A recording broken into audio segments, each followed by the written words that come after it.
வணக்கம். பாகியலட்சுமி சீரியலில் கோபி அவங்க அம்மா வண்டியில் போயிட்டுருக்காங்க. இப்போ எங்கடா போய்கிட்டு இருக்கோன்னு கேட்கும்போது, நம்ம வெளியில் வந்து ரொம்ப நாள் ஆச்சுமா, அதனால தான் சும்மா ஒரு ரவுண்டு போயிட்டு வரலாம் வான்ட்டு.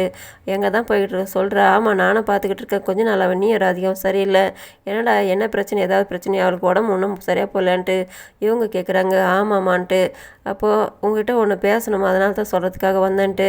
ஆமாம்மா, நீ இப்போ திடீர்னு பாட்டியா நான் என்ன பண்ணுவேன்ட்டு கேட்கும்போது, அதை கேட்டு இவங்க குஷாயிடுறாங்க. நான் பாட்டி ஆகணுமா? இப்போ எழிலுக்கு குழந்தை பிறக்கப்போதான்னு கேட்கும்போது இவர் ஷாக் ஆகிட்டு அவங்க சுற்றி வளைச்செல்லாம் பேசி பார்க்குறாங்க. நான் ரொம்ப நாள் ஆசைப்பட்டுட்டு இருந்தேன் எழிலுக்கு குழந்தை பிறக்கணுன்ட்டு. அவன் என்கிட்ட நேரடியாக சொல்லாமல் உங்ககிட்ட எதுக்காகடா சொல்லணும்னு கேட்கும்போது இவர் கோவம் வந்துடுது.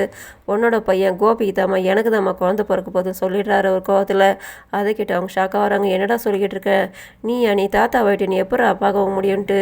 ஆமாம்மா, அப்பா ஒரு தடவை அவளுக்கு உடம்பு சரியில்லைன்ட்டு ஹாஸ்பிட்டலுக்கு கூட்டிகிட்டு போனல, அதனால் இப்போ அவள் கர்ப்பமாக இருக்கான்ட்டு டாக்டர் சொல்லிட்டாங்கம்மான்ட்டு. அதை கேட்டு இவங்க ஷாக்காக வராங்க. என்னடா சொல்லிக்கிட்டு இருக்க நீ? இப்போ இருக்கிற சூழ்நிலை உனக்கு இதெல்லாம் தேவையாடா? நீ 2வது கல்யாணம் பண்ணிக்கிட்டது. ஊர்லலாம் ஒவ்வொருத்தர் ஒரு மாதிரி பேசுகிறாங்க. இப்போ இது குழந்தை பிறகுதுன்னு மற்றவங்களாம் பேசுனது கேட்டால் என்னடா நடக்கும்ன்ட்டு. அதனால தான் நான் யார்கிட்டையும் சொல்லாமல் ஒன்று கூட்டிகிட்டு வந்து சொல்கிறேன்ட்டு இவர் சொல்கிறாரு.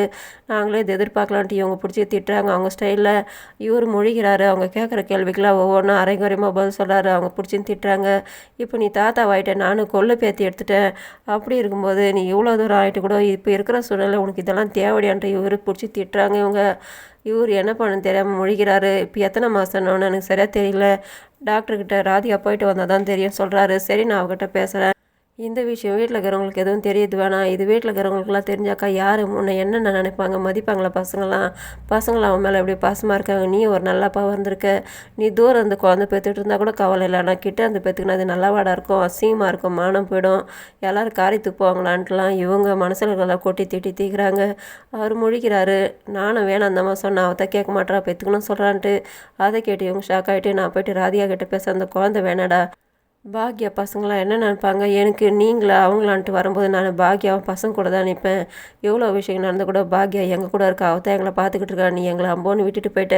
ஆனால் இப்போ நான் உன் பக்கம் நிற்க முடியாது. உனக்கு அந்த குழந்தை பெற்றுக்கணும்னு ஆசை இருக்கும். நீ ஆசையாக தான் என்கிட்ட சொல்ல வந்தேன்.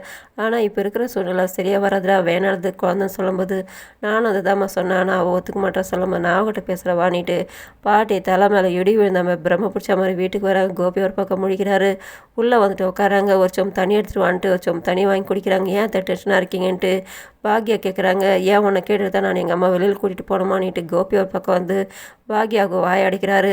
இப்போ ராதிகா எங்கே இருக்கான்ட்டு கோபி கிட்டே கேட்கும்போது மாடி மேலே தான் உங்களுக்கு கால் வலிக்குதுன்னு சொன்னீங்களா, அதனால் வேணாம்மா நீங்கள் மேலே போகாதீங்கன்ட்டு. நீ பண்ணி வச்ச வேலைக்கு நான் மேலே போகாது, என்னடா பண்ணுறதுன்ட்டு அவங்க வராங்க. மேலே வந்தோன்னா ராதிகா கிட்ட வந்து நிற்கிறாங்க. கோபி எல்லா விஷயம் சொன்னால் இப்போ எத்தனை மாதம்னு கேட்கும்போது 2 மாதம் இருக்கும். முழுசாக எதுவும் தெரிஞ்சுக்கினா டாக்டர்கிட்ட போயிட்டு ஸ்கேன் பண்ணால் தான் தெரியுன்ட்டு அவங்க சொல்கிறாங்க. இந்த குழந்தை உனக்கு வேணான்ட்டு அவங்க சொல்கிறாங்க. இப்போ இருக்க சூழ்நிலை எதுவும் சரியாக வராது, இந்த வயசில் தேவையில்லை சொல்லும்போது அந்த நீங்கள் எப்படி முடிவு எடுக்க முடியும்ன்ட்டு ராதிகா அவங்க மாமியார்கிட்ட சண்டை போடுறாங்க. கோபி பார்த்து ராதிகா மறைக்கிறாங்க. அவர் முழிக்கிறாரு. கோபியும் மாமியாரும் பார்த்து ராதிகா மறைக்கிறாங்க. இதோட முடியுது. நன்றி, வணக்கம்.